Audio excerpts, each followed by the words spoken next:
l'existence soit synonyme de liberté ou de solitude, de frein ou de moteur, qu'elle soit pour un temps ou pour toujours. Ça veut dire quoi être tout seul quand on est entrepreneur ?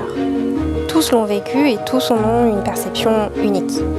Vous écoutez Tout seul, je m'appelle Mathilde Guyot et je rencontre pour vous des entrepreneurs qui ont accepté de partager leur histoire sans phare. Dans ce deuxième épisode de Tout seul, ou plutôt devrais-je dire toute seule, j'accueille une entrepreneure, Caroline Angelini. Bonjour Caroline. Bonjour Mathilde. Merci d'avoir accepté notre invitation. Puis-je vous laisser vous présenter un petit peu en quoi consiste votre métier ? D'accord, donc je m'appelle Caroline Angelini. Je travaille aujourd'hui à mon compte depuis un peu plus de 5 ans. Je suis une communicante, c'est comme ça que je me définis, spécialisée dans la communication des sportifs de haut niveau. Avant ça, à quoi ressemblait votre parcours ? Mon parcours était un parcours de communicante, comme je l'ai dit, mais pour le coup assez bien tracé, assez classique, une maîtrise de lettres moderne, un 3e cycle de com, et puis après quelques petits premiers postes, piges et autres, j'attaque une carrière de directrice de la com pendant 15-16 ans, peut-être un peu plus, quelques mois après, dans le secteur du public, parapublic, politique. Je travaillais avec des maires, des députés maires, dans un établissement public d'État, toujours avec des équipes et avec une belle polyvalence. Donc j'ai des années pendant lesquelles j'ai beaucoup appris et j'ai été très heureuse. Mais un jour, qu'est-ce qui se passe pour que le déclic se fasse et finalement, c'est plus une voix qui vous ressemble ? C'est peut-être pas que c'était plus une voix qui me ressemblait, c'est que j'ai le sentiment d'être allée au bout des choses dans ce fonctionnement-là. J'ai adoré manager, diriger des équipes. Bon, après, il se trouve que selon les postes dans lesquels j'ai été entourée ou supervisée parfois par des gens brillants qui m'ont énormément apporté, parfois moins. Faut être honnête, voilà. Et à un moment, on se dit que on a envie en tout cas de travailler autrement. Ça s'est pas fait du jour au lendemain. Il n'y a pas une seule réponse. Ça a pris un petit peu de temps. Quand j'ai essayé après mon dernier job salarié, mon dernier job de DIRCOM, à trouver un emploi similaire. En fait, pour une raison que je ne m'expliquais pas, pour la première fois de ma vie, c'est pas prétentieux de dire ça, c'est juste qu'avant, généralement, soit j'ai été débauchée, soit si je passais un entretien, ça marchait. Là, j'étais toujours deuxième, je devenais le pouli d'or des DIRCOM, et ça n'allait pas du tout. Numéro 2, c'est pas mon truc. Et donc, je me suis dit, mais bon sang, il se passe quoi ? C'est-à-dire que tu dois être bonne à l'entretien, mais pour décrocher quelque chose, c'est comme un sportif, évidemment. Le lien est facile à faire pour moi. Le jour de la compète, il ne faut pas être bon, il faut être excellent. Et en fait, j'étais plus excellente. Et pourquoi ? Parce qu'au fond de moi, j'ai fini par comprendre. Mais alors, il a fallu qu'on me dise non un certain nombre de fois pour finir par comprendre qu'en fait, j'en avais plus très envie. Et si j'en avais plus très envie, c'est certainement parce que j'étais allée au bout de ce type de poste, au bout des choses.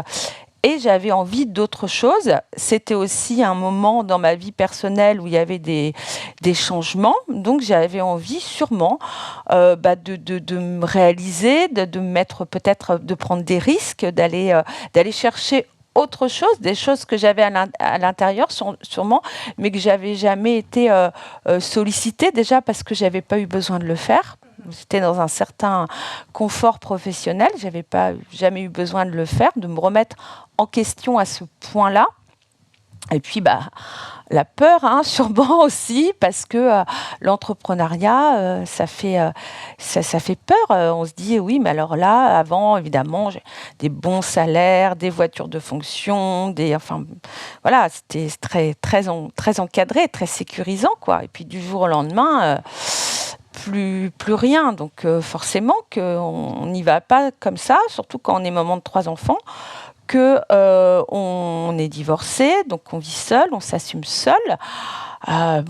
C'est pas une décision évidente à prendre. Et puis, au-delà de cet aspect matériel, quand mes amis me disaient mais lance-toi, etc., moi, j'avais l'impression, franchement, qu'on n'attendait pas après moi. En plus, en région parisienne ou proche région parisienne, des communicants, des agences de com, il y en a quand même à tous les coins de rue. Donc, j'avais bien le sentiment que personne se disait mais pourvu que Caroline Angelini se mette à son compte. Non, franchement, les gens, non.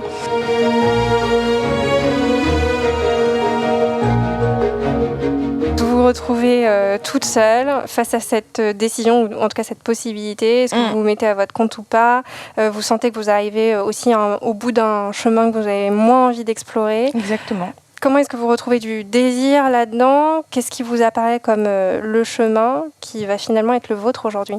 Alors, ça s'est fait progressivement. Déjà, entre mon dernier poste et le moment où j'ai été seule aux commandes de ma toute mini-entreprise, il y a eu une période de collaboration avec Georges Weah. D'accord. Ça a été un petit peu le pont entre mes deux vies professionnelles, puisque lui, Ballon d'Or, ancien footballeur, aujourd'hui président du Liberia, il avait terminé sa carrière footballistique et clairement était déjà dans l'optique d'aller briguer la présidence du Liberia. Et voilà, il cherchait quelqu'un un petit peu pour l'accompagner dans ses relations publiques. Et très vite, je me suis rendu compte que, bon, évidemment, il y avait un côté forcément grisant, passionnant et tout. Mais moi, de toute façon, il était très clair que mon avenir était en France et pas en Afrique. Et que j'ai tout de suite senti que j'allais apprendre énormément de choses, que ça allait m'ouvrir à un nouvel univers. Mais que ça allait être sur un moment donné et que surtout ça n'allait pas suffire. Donc là, j'ai commencé, ça m'a évidemment remise en selle, en fait c'est ça, mais j'ai commencé à me dire qu'il allait falloir qu'autour de ça, je construise autre chose. Est-ce que le sport, ça a toujours fait partie de votre vie? Oui, alors je suis issue d'une famille où on est des amoureux du sport. Donc le virus m'a été transmis par mes grands-parents, par mes parents. Je l'ai moi-même transmis à mes enfants, avec une famille où on a tous fait du sport. Alors pas de champion, hein, mais voilà, un grand-père gardien de but, un papa gardien de but de foot, une maman gardienne de but de hand, le genre de famille qui se relève la nuit pour regarder les jeux, qui pleure devant la Marseillaise, enfin bon, bref, voilà. Moi, j'ai toujours donc adoré le sport et même dans mes postes de DIRCOM, quand je travaillais en collectivité, j'ai toujours vraiment accordé beaucoup de place au sport dans la communication. C'est bateau de le dire, mais c'est vrai, parce que c'est le meilleur facteur de lien social que j'ai pu trouver dans les différentes collectivités, surtout parfois dans des collectivités où il y avait des quartiers dits difficiles. Donc j'ai toujours été entourée de sportifs et beaucoup travaillé autour du sport. Donc je pense qu'à un moment, c'était un peu en même temps qu'un cheminement professionnel, un cheminement personnel, c'est-à-dire les pièces de mon propre puzzle qui étaient en train de se reconstituer. La rencontre avec Georges me ramène vers ce monde-là. Et du coup, je connaissais déjà donc pas mal de personnes issues du monde sportif. J'en rencontre d'autres, j'en rencontre en Afrique, j'en rencontre en France, etc. Et puis, le fait que je travaille avec Georges, on commence, un footballeur, enfin un papa de footballeur vient me solliciter pour son fils, etc. Et je commence à me dire, oui, peut-être que là, sur ma façon d'aborder les choses, c'est-à-dire sur l'image en 360, donc ce qui me vient de mon côté DIRCOM, mais appliqué au monde du sport, j'ai peut-être quelque chose à faire là-dedans. J'active un peu mon carnet d'adresses personnelles dans le sport. Alors, on commence à m'inviter à des événements, cyclisme, boxe, un boxeur m'approche. Bon, bref, je sens qu'il y a quelque chose à faire. Mais le déclic, il est arrivé par une femme.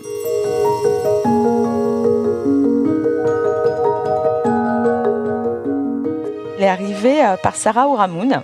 Voilà, qui a été ma première vraie cliente. Donc Sarah Ouramoun, donc championne du monde de boxe. C'est la Française qui a fait le plus de combats. Je crois que c'est 265. C'est elle la plus titrée dans la boxe en France.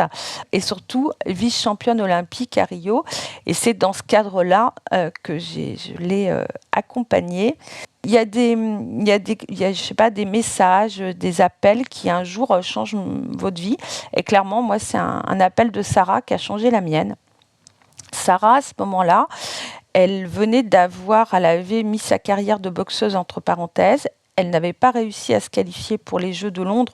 Bon, grosse déception. Et donc, elle avait plutôt privilégié sa vie de femme. Et donc, elle avait eu un bébé. Voilà. Et je le savais parce que je l'avais rencontrée sur un événement que j'avais organisé, un événement sportif et caritatif. Et puis, on s'était connectés sur les réseaux sociaux de façon classique. Je vois que Sarah poste le fait qu'elle avait envie de se qualifier pour les Jeux de Rio. Elle cherchait des partenaires, du soutien, etc., faisant comprendre qu'elle était un peu seule au monde sur ce coup-là. Même sa propre fédération, à l'époque, ne voyait pas d'un bon œil qu'une maman de 34 ans remonte sur le ring. Enfin, en gros, personne n'y croyait. Et moi, je vois le poste de Sarah et ça fait sûrement résonner quelque chose en moi. Moi, naturellement, je partage le poste, comme j'aurais fait pour n'importe quelle copine ou copain qui aurait eu envie de s'engager dans quelque chose et qui cherche du soutien. Et Sarah, immédiatement, me contacte en me disant « Oh, c'est trop sympa, mais j'ai vu que toi aussi, tu es dans le monde du sport et tout aujourd'hui. » Et on reprend une discussion comme si on ne l'avait jamais arrêtée. Et là, on s'appelle et tout. Et au bout d'un moment, elle me dit « Tu voudrais pas m'accompagner ?» Et en fait, elle me dit « Mais j'ai pas d'argent. » Et en fait, je réfléchis pas. Je lui dis « Bah si tu veux. » Et après, moi, je réfléchis. Je dis « Oui, mais je peux pas lui faire de contrat. J'ai pas de statut, j'ai rien. Ça va pas du tout. Ce n'est pas bien. » Puis surtout, ça n'a pas fonctionné, quoi. Et là, en fait, on s'est apporté l'une et l'autre. On avait, je crois, besoin. La vie a bien fait les choses. On dit qu'elle a souvent plus d'imagination que nous, mais moi, je crois que c'est vrai. Sarah avait besoin d'être accompagnée, épaulée. Je pense lui avoir amené ça. Et moi, j'avais besoin de quelqu'un qui me donne un bon coup de pied dans les fesses, voilà, et qui me dise, allez, maintenant, ça suffit, Caroline, les croyances limitantes, les peurs, les trucs, arrête de te cacher derrière « Ouh là là, mais la TVA, comment on va faire ? Ouh là là, mais l'URSSAF, ça me fait peur. » Tu arrêtes, ça suffit. Et donc Sarah, avec son mental de sportive de haut niveau, Sarah, ça a pris 5 minutes. Elle vous a coaché. Ah ça a été direct. Ça a été direct de chez direct. Et donc, je raccrochais avec elle. J'ai appelé donc l'URSSAF, la CCI de mon département, etc. Enfin bref, je lançais le processus. Et après, effectivement, je me suis rendu compte que j'avais quand même fait beaucoup de comédie pour pas grand-chose, en fait. Et ça a été le début de l'aventure.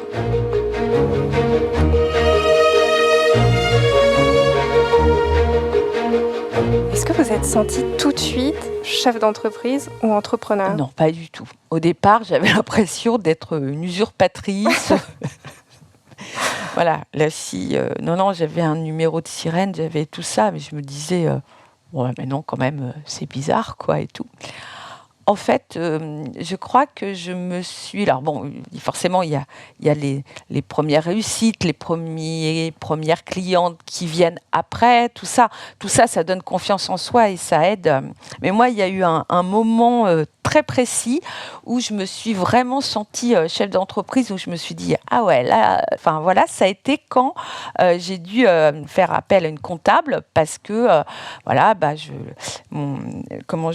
j'avais atteint un certain chiffre et je devais être éligible à la TVA, enfin bref, faire des trucs de grand, quoi. Et donc là, quand j'ai eu ma propre comptable, que je lui ai payé des honoraires et que du coup, j'ai commencé à faire des factures avec de la TVA et tout, c'est ridicule, mais parce que donc j'avais opté au départ pour un statut d'auto-entrepreneur, d'où le fameux seuil dans le conseil qui a été relevé.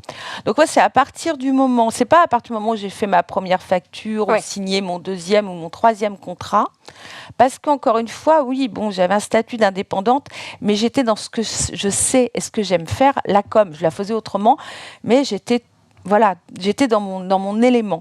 C'est aussi à partir du moment où peut-être le petit bout de chômage partiel que vous aviez toujours, ou l'ACRE, enfin toutes les aides qu'on a au départ, à un moment, tout ça s'arrête. Et à un moment, tu es seul face au vide et c'est seulement toi. Et le premier mois où tu peux vivre, acheter tout ce dont tu as besoin pour toi, pour tes enfants, et qu'en fait, c'est toi-même qui as viré les propres sous sur le compte. Et à la fin du mois, tu te dis « Waouh, c'est moi qui l'ai fait, quoi !» Et ça, là, j'avoue, sur ce coup-là, je me suis épatée moi-même. Une grande fierté. Ah, vraiment.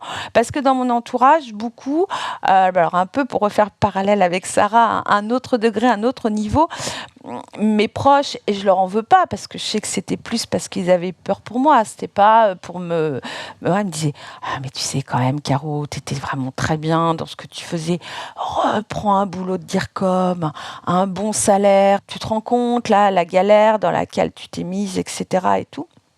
Et en fait, j'ai jamais cédé. J'ai jamais cédé parce que je suis une passionnée, parce que j'avais aussi pris des engagements avec Sarah et que moi, j'étais convaincue qu'on allait faire de belles choses. J'étais convaincue qu'elle aurait une médaille à Rio du début. J'ai jamais douté. Ça s'est passé.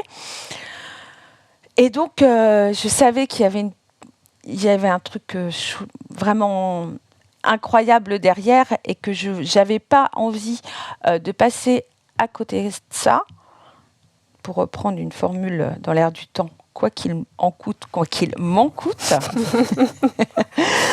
parce que je voulais aller voir quoi ce qui allait se passer, quoi. J'aurais eu trop de regrets, quoi.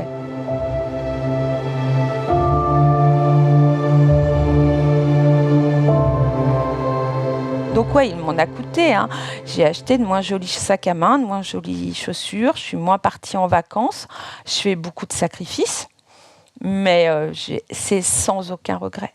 Est-ce qu'aujourd'hui, c'est un challenge de travailler dans un milieu qui a été si chamboulé, si bouleversé par l'arrivée de ce Covid ? Oui, forcément, c'en est un. On ne va pas se mentir. C'est vrai que le monde du sport de haut niveau a été très fortement impacté. Report des Jeux Olympiques en 2021. On espère vraiment qu'ils vont se tenir, même si on sait que ce sera dans des conditions certainement différentes de ce qu'on connaît d'habitude des Jeux Olympiques. Je parle des Jeux Olympiques parce qu'aujourd'hui, j'accompagne plusieurs Olympiennes, plusieurs sportives dans des disciplines olympiques et qui donc sont forcément concernées avec des contrats d'image, etc. à la clé. Donc ça a forcément un impact. Et puis aussi quasiment plus d'événementiel. Événementiel, pourquoi ? Parce que parmi les sportives en activité ou ceux en reconversion, ça c'est des choses dans mon activité professionnelle qui sont arrivées après, que j'accompagne pour toutes leurs prestations en entreprise, conférences, lors de séminaires, conventions, etc. Bon, évidemment, là, tout ça, en ce moment, le présentiel, c'est très, très rare. Donc, forcément, oui, moi, j'ai eu un mois où j'ai fait moins 67% de mon chiffre d'affaires, donc par rapport au même mois de l'année d'avant. Donc, oui, évidemment, un énorme impact. Alors après, moi, j'ai la chance d'avoir toute la partie presse. Donc, en revanche, pendant le confinement, je crois que j'ai jamais autant travaillé. Moi, je me suis pas ennuyée. Entre les trucs perso que j'ai fait chez moi, les trucs pour mon entreprise, j'ai pris le temps de faire un peu des choses de fond que je n'ai pas le temps de faire quand je suis en plein boom. Mais j'ai énormément travaillé en relations presse puisque en fait les médias avaient besoin de contenu. Ils étaient aussi à l'affût de réaction des sportives au départ. Comment tu gères ton confinement ? Comment ça se passe ? Comment tu continues à prendre soin de toi ? Après, c'est comment on réagit face au report des Jeux. Une autre façon avec des interviews à distance, en visio. Ça. Ensuite, J'ai aussi commencé à vendre pour certaines de mes clientes des prestations digitales, conférences, interventions, webinars, enfin bref, un certain nombre de choses qui aujourd'hui se passent de façon digitale. Donc il faut aussi être un peu souple, un peu curieux, aller un petit peu regarder ailleurs. Donc oui, ça a eu un impact, ça m'a obligée à revisiter ma façon de travailler. Ça m'a aussi obligée, j'aime pas employer le mot résilience, que tout le monde emploie ça, mais voilà, de se dire que c'était comme ça, on était tous impactés et qu'il fallait essayer de tenir le choc et d'être agile, d'être souple et essayer de trouver d'autres solutions. Jusqu'à aujourd'hui, ça marche. Même si, bon, il y a eu quelques plumes de perdu, ne faut pas se mentir. C'est dommage, le début de l'année était exceptionnel. C'est ainsi. Après, c'est sûr que si on a de nouveaux coups durs pendant 1 an, 2 ans, 3 ans, je ne sais pas si au bout d'un moment, ça ira toujours. Mais à ce jour, je travaille différemment, mais je travaille. Et votre compte Twitter n'aura jamais autant chauffé.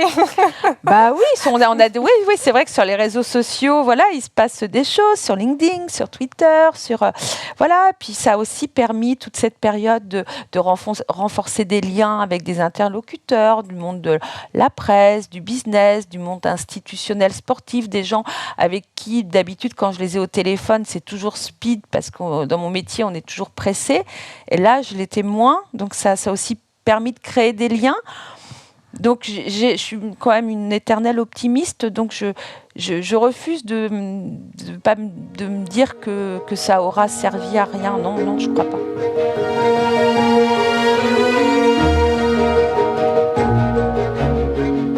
Aujourd'hui, vous travaillez donc toute seule. Est-ce que ça reste votre préférence ? C'est ma préférence, je suis bien toute seule. Alors attention, je passe mon temps à être avec du monde et je suis extrêmement sociable. Quand je dis je suis bien toute seule, c'est que c'est un tel confort. Bon, déjà, la hiérarchie, j'ai un peu un tempérament où, alors j'accepte l'autorité quand c'est par des gens brillants. Voilà, j'aime bien être indépendante, donc ça me va. Donc le loisir, enfin la liberté, pas le loisir, c'est mal choisi comme mot, de travailler comme j'en ai envie, quand j'en ai envie, à ma façon, surtout. Voilà. Donc ça, donc déjà c'est un confort. Alors évidemment après forcément plus de hiérarchie veut dire plus de revenus fixes tous les mois. Ça c'est sûr. Mais après, j'ai pas pour ce qui est éventuellement un jour se dire m'agrandir, donc devenir une agence.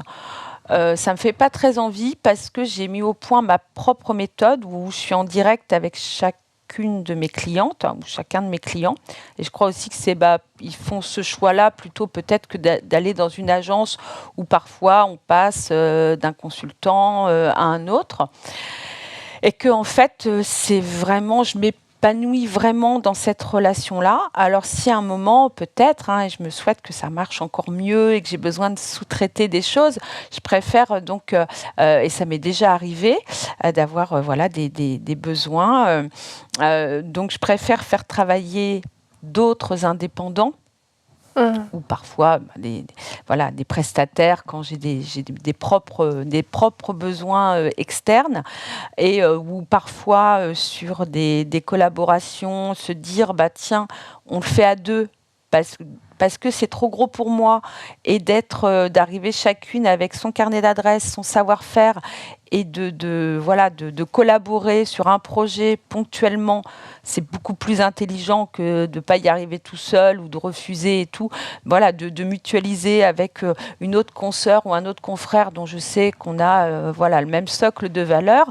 Et puis après, chacun, c'est une collab ponctuelle et chacun reprend sa liberté.